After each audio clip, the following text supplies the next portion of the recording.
बच्चों, आपके सामने 100 शब्द प्रति मिनट गति का डिक्टेशन दे रहा हूँ। डिक्टेशन से पहले आप आउटलाइन देखें। 10 वर्ष पहले,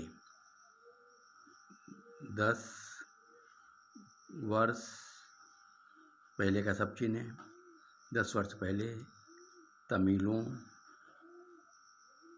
के अतिवादी संगठन लिट्ठे नाम के टिक लगाएं के खात्मे के बात को अदा करें। शांति और स्थिरता की ओर बढ़ रहा श्रीलंका जैसे भीषण आतंकी हमले से दो चार हुआ। वह इस छोटे से देश के साथ पूरी दुनिया का सब चिन्ह लाइन के नीचे है, दुनिया के लिए एक साथ बना सकते हैं, बेहद खौफनाक है। 3 चर्चों और उतने ही होटलों के साथ कुछ और स्थानों को निशाना बनाकर किए गए आतंकी हमले में 200 से अधिक लोगों का मारा जाना यह बताता है कि ये हमले किसी बड़ी सुनियोजित साजिश का हिस्सा थे। अंतर्राष्ट्रीय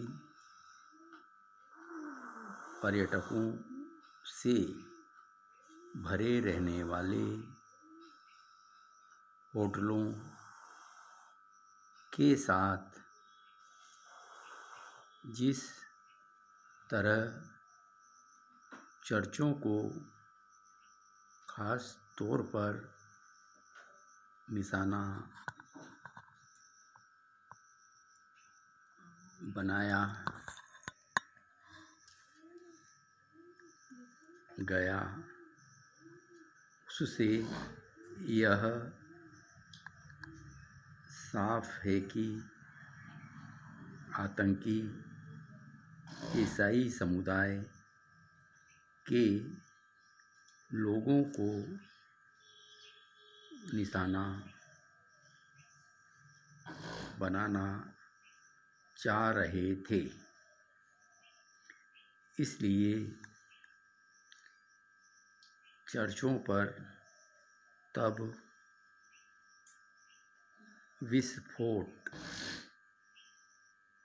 किए गए जब वहाँ ईस्टर को डबल कर दें, सब ईस्टर की विशेष प्रार्थना हो रही थी। अतीत में श्रीलंका के सिंहली बौद्धों का तमिलों और मुसलमानों से तो टकराव का सब चिन्ह है, टव लगाएं, टकराव रहा है, लेकिन अल्पसंख्या वाले ईसाई समुदाय का किसी अन्य समुदाय के साथ कोई नहीं रहा। स्पष्ट है कि तत्काल इस नतीजे पर पहुंचना मुश्किल है कि यह भयावह हमले किसने अंजाम दिए। अगर इन हमलों के पीछे किसी भारी आतंकी समूह का हाथ है तो भी सवाल है कि आखिर श्रीलंका को क्यों चुना गया। यह देश अंतर्राष्ट्रीय राजनीति के केंद्र में होने के बजाय बीते कुछ समय से अपनी ही राजनीतिक उठापटक से त्रस्त है। कहीं ऐसा तो नहीं कि इस उठापटक का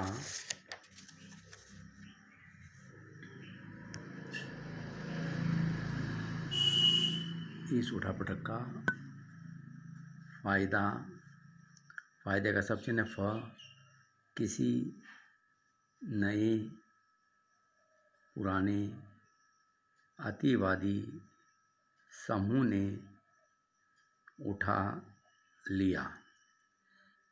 जो भी हो, यह एक हकीकत है कि जब किसी देश में शासन व्यवस्था सुदृढ़ न हो और राजनीतिक अस्थिरता का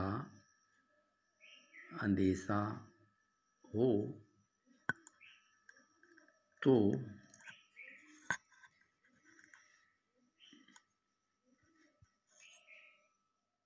अराजक, अतिवादी और आतंकी ताकतों को सिर उठाने का मौका मिलता है। पश्चिम एशिया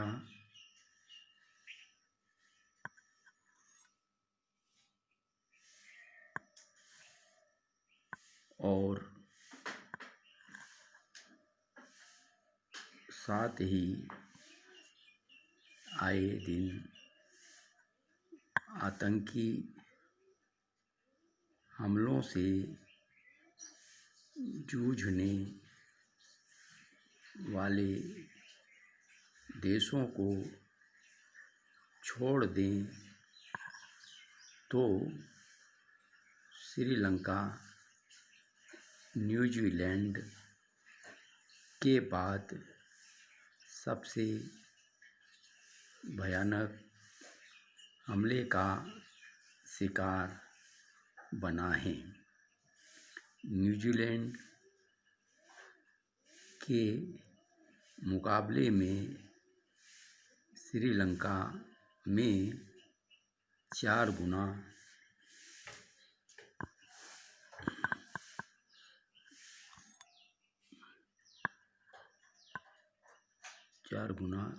ज़्यादा लोग मारे गए हैं। घायलों की संख्या कहीं अधिक है। श्रीलंका को दहलाने वाले आतंकी हमले भारत के लिए भी चिंता का कारण हैं, क्योंकि एक तो यह पड़ोसी देश में हुए जहां हमारे हित निहित हैं, और दूसरे ये हमले 1993 में मुंबई में हुए सिलसिलेवार बम धमाकों की याद दिला रहे हैं। विडंबना यह है कि तब से लेकर आज तक विश्व समुदाय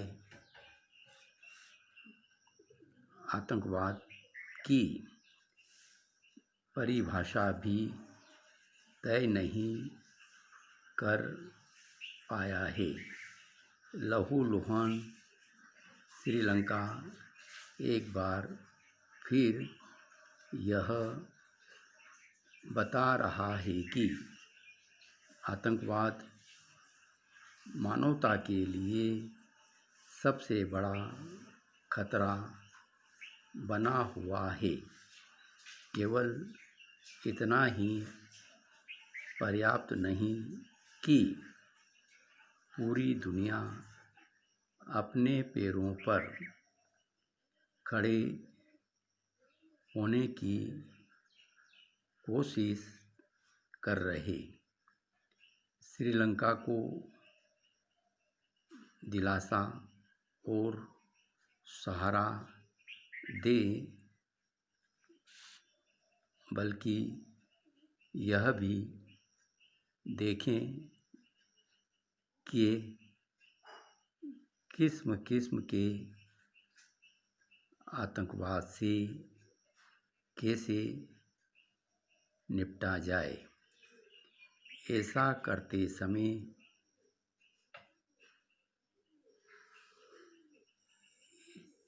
इस पर भी, इसको घेरा कर दें, इसको बड़ा करके इस पर भी पूरा एक फ्रेज बन गया है, ध्यान देना होगा कि आतंकवाद से लड़ाई के तौर तरीके सफल हो रहे हैं।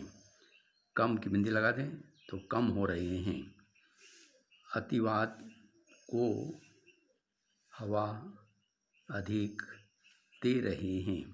यह अतिवाद शांति और सहिष्णुता की बलि लेने के साथ ही अराजकता फैला रहे हैं। बच्चों, ये आउटलाइन बता दी मैंने आपको। अब इसका डिक्टेशन लिखें आप 100 की स्पीड से।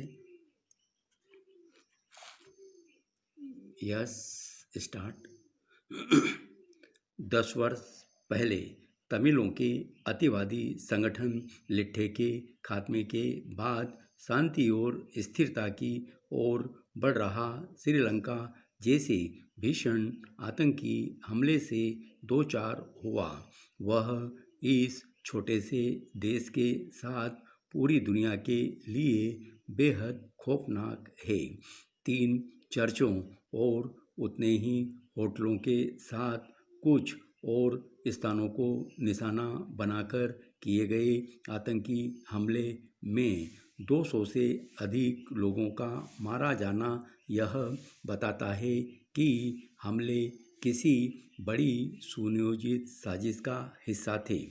अंतर्राष्ट्रीय पर्यटकों से भरे रहने वाले होटलों के साथ जिस तरह चर्चों के खास तौर पर निशाना बनाया गया, उससे यह साफ है कि आतंकी ईसाई समुदाय के लोगों को निशाना बनाना चाह रहे थे। इसलिए चर्चों पर विस्फोट किए गए जब वहाँ ईस्टर की विशेष प्रार्थना हो रही थी। अतीत में श्रीलंका के सिंहली बौद्धों का तमिलों और मुसलमानों से दो टकराव रहा है, लेकिन अल्पसंख्यक वाले ईसाई समुदाय का किसी अन्य समुदाय के साथ कोई नहीं रहा। स्पष्ट है कि तत्काल इस नतीजे पर पहुंचना मुश्किल है कि यह भयावह हमले किसने अंजाम दिए।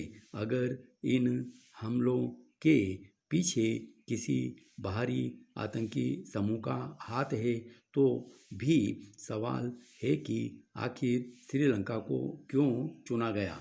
यह देश अंतर्राष्ट्रीय राजनीति के केंद्र में होने के बजाय बीते कुछ समय से अपनी ही राजनीतिक उठापटक से त्रस्त है। ऐसा तो नहीं कि इस उठापटक का फायदा किसी नए पुराने अतिवादी समूह ने उठा लिया। जो भी हो, यह एक हकीकत है कि जब किसी देश में शासन व्यवस्था सुदृढ़ न हो और राजनीतिक अस्थिरता का अंदेशा हो, तो अराजक अतिवादी और आतंकी ताकतों को सिर उठाने का मौका मिलता है।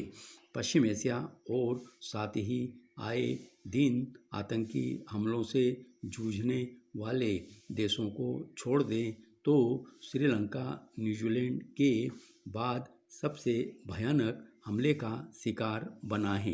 न्यूजीलैंड के मुकाबले में श्रीलंका में 4 गुना ज़्यादा लोग मारे गए हैं। घायलों की संख्या कहीं अधिक है। श्रीलंका को दहलाने वाले आतंकी हमले के लिए भी चिंता का कारण है, क्योंकि एक तो यह पड़ोसी देश में हुए जहां हमारे हित निहित हैं, और दूसरे ये हमले 1993 में मुंबई में हुए सिलसिलेवार बम धमाकों की याद दिला रहे हैं। विडंबना यह है कि तब से लेकर आज तक विश्व समुदाय आतंकवाद की परिभाषा भी तय नहीं कर पाया है। लहूलुहान श्रीलंका एक बार फिर यह बता रहा है कि आतंकवाद मानवता के लिए सबसे बड़ा खतरा बना हुआ है। केवल इतना ही पर्याप्त नहीं कि पूरी दुनिया अपने पैरों पर खड़े होने की कोशिश कर रहे श्रीलंका को दिलासा और सहारा दे, बल्कि यह भी देखे कि किस्म किस्म के आतंकवाद से कैसे निपटा जाए। ऐसा करते समय इस पर भी ध्यान देना होगा कि आतंकवाद से लड़ाई के तौर तरीके सफल कम हो रहे हैं, अतिवाद को हवा अधिक दे रहे हैं। यह अतिवाद शांति और सहिष्णुता की बलि लेने के साथ ही अराजकता फैला रहे हैं। धन्यवाद।